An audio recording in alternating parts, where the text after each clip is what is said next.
ሰላም ጤና ይስጥልኝ ተመልካቾቼ። ይህ ሎየርስ ፎር ኢትዮጵያ በተሰኘ ርዕስ እየተዘጋጀ ወደ እናንተ የሚደርስላችሁ ግን መሰረት ያደረጉ ሀሳቦችን የማካፍልበት አስተማሪ ፕሮግራም ነው።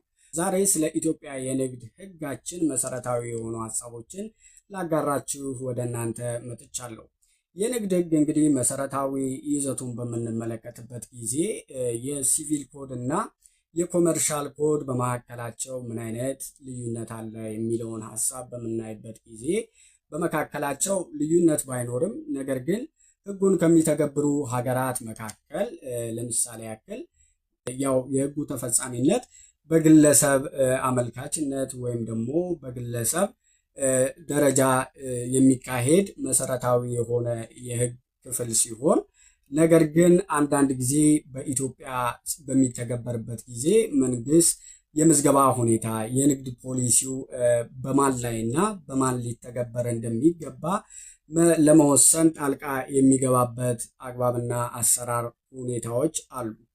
ከዛም ባሻገር የህጉ አተገባበር ከሀገራቶች አንጻርስ ምን አይነት መልክ አለው የሚለውን ሀሳብ ስንመለከት አንደኛው ኦብጀክቲቭ ስታንዳርድን የሚጠቀሙ ሲሆን ይሄ ኦብጀክቲቭ ስታንዳርድ ብለን የምንጠራው የንግድ ስራዎችን በሙሉ ይዘረዝርና ነገር ግን ያ ነጋዴ ማን ነው ወይም ደግሞ እነዛ የንግድ ስራዎች በማን ይተገበራሉ ስለሚለው ሀሳብ አይገልጽም ማለት ነው። ሰብጀክቲቭ ስታንዳርድ ጋር ደግሞ በምንመጣበት ጊዜ ነጋዴው ማን ነው የሚለውን ትርጓሜ በመስጠት ሂደቱ የሚመራበትን ሁኔታና ከተሰጣቸው ህጋዊ ሁኔታና ማንነት አንጻር እነዛን የህግ አፈጻጸሞች ተግባራዊ የሚደረጉበት አካሄድ አለ።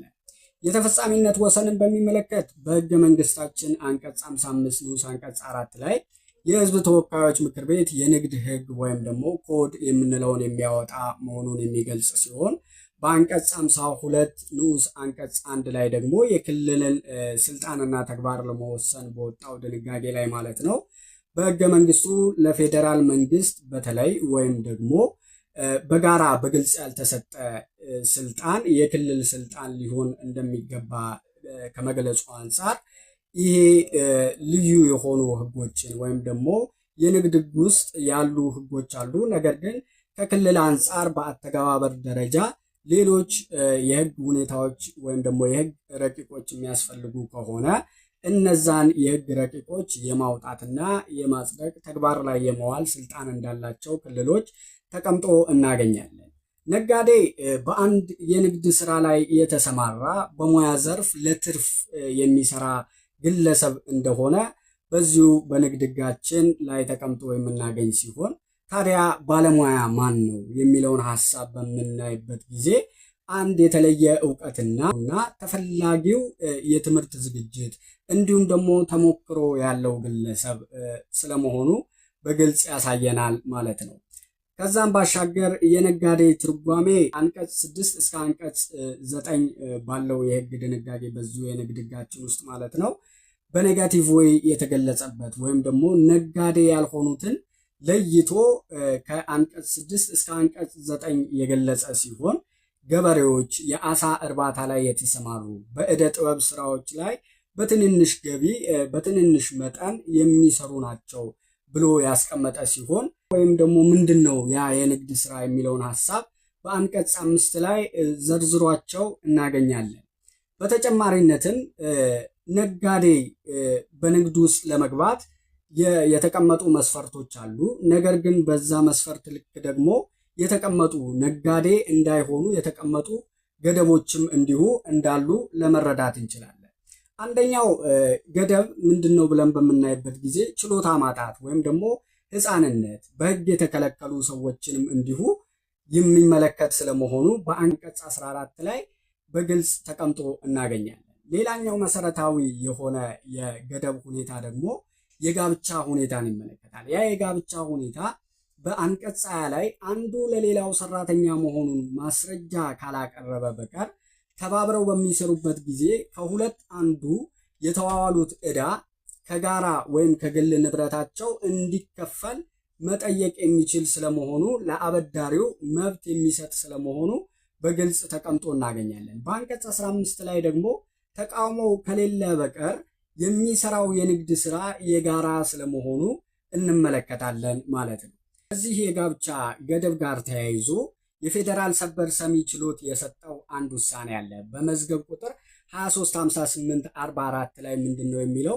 አንደኛው ተጋቢ ወገን የያዘው ካርታ ላይ ሌላኛ ተጋቢ ወገን የሚስትና የባል ስም በዛ ካርታ ላይ በመመዝገቡ ብቻ ያ ንብረት የጋራ ነው ለማለት እንደማይቻልና ግዴታ ያ ንብረት በአንደኛው ተጋቢ ወገን የተመዘገበ እስከሆነ ድረስ ያ አንደኛው ተጋቢ ብቻ በሚመጣው የንብረት ጉዳይ ላይ ተጠያቂ ሊሆን እንደሚችል ተመልክቶ እናገኛለን። ስለዚህ ሌላኛው ሶስተኛ ገደብ ደግሞ ለትርፍ ያልተቋቋሙ ማህበራቶችን ወይም ደግሞ የንግድ ስራዎችን የሚመለከት ነው።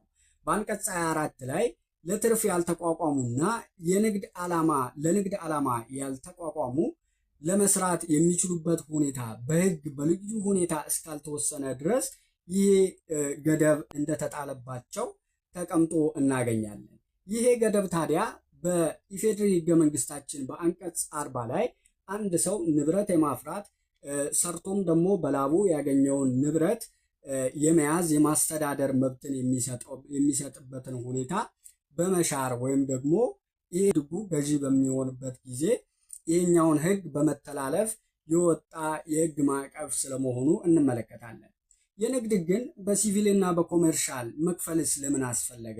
ዋነኛ ዓላማው ምንድን ነው የሚለውን ስንመለከት በተለያዩ ጉዳዮች ላይ መሰረት ያደረጉ ልዩ የሕግ ድንጋጌዎች የሚያስፈልጉ በመሆናቸው በአንደኝነት፣ በሁለተኛነት ደግሞ የሂሳብ መዝገብና የክፍያ መግለጫና ሚዛን የምዝገባ ሁኔታንም የሚመለከተው ነጋዴን ብቻ በመሆናቸው፣ ሌላኛው ሶስተኛው ነጥብ ደግሞ የኪሳራና እንደገና ደግሞ ያንን የንግድ ማህበር የማቋቋም ሁኔታዎችን ለማስተዳደርና ለመምራት ያመች ዘንድ ልዩ የሆነ የኮመርሻል ወይም ደግሞ የንግድ ሕግ በማስፈለጉ ከሲቪል ወይም ደግሞ ከፍትሐብሔር ሕግ ተለይቶ ይሄ የንግድ ሕግ ሊወጣ እንደቻለ ተቀምጦ እናገኛለን። የነጋዴ ግዴታዎች ምንድን ናቸው የሚለውን ስንመለከት በሌላ ቪዲዮ ቢዝነስ ኦርጋናይዜሽን ወይም ደግሞ ንግድ በሚለው እመለስበታለሁ። ነገር ግን የነጋዴ ግዴታዎች ምንድን ናቸው ከዚህ አንጻር ብለን ስንመለከት አንደኛ በነጋዴነት መመዝገብ እንዳለበት፣ ተገቢ ያልሆኑ የውድድር ስራዎችን ከማድረግ መቆጠብ እንዳለበት፣ የሂሳብ መዝገብን መያዝ እንዳለበት፣ ደግሞ በተገቢው ሁኔታ ታክስ መክፈል እንዳለበትም እንዲሁ አስቀምጦ እናገኛለን ማለት ነው። ተመልካቾቼ የንግድ ሕግን አልጨረስኩም። በሌላ ቪዲዮ የምመለስበት ይሆናል። እስካሁን አብሬያቸው የቆየሁትን ዮናታን ዳዊት ነበርኩኝ። ወዳጆቼ ተከታትላችሁ ይህንን ቪዲዮ አስተማሪ ነው ይጠቅማል ለሌሎች የምትሉ ከሆነ ሼር፣ ላይክ፣ ኮሜንት በማድረግ በዩቲዩብ ቻናሌም ላይ ሰብስክራይብ እያደረጋችሁ ቤተሰብ እንሆናለን። ፍትህ የሰፋነባትን ኢትዮጵያ በጋራ እንፍጠር። ይህ መርሃችን ነው። ሎየርስ ፎር ኢትዮጵያ። መልካም ቆይታ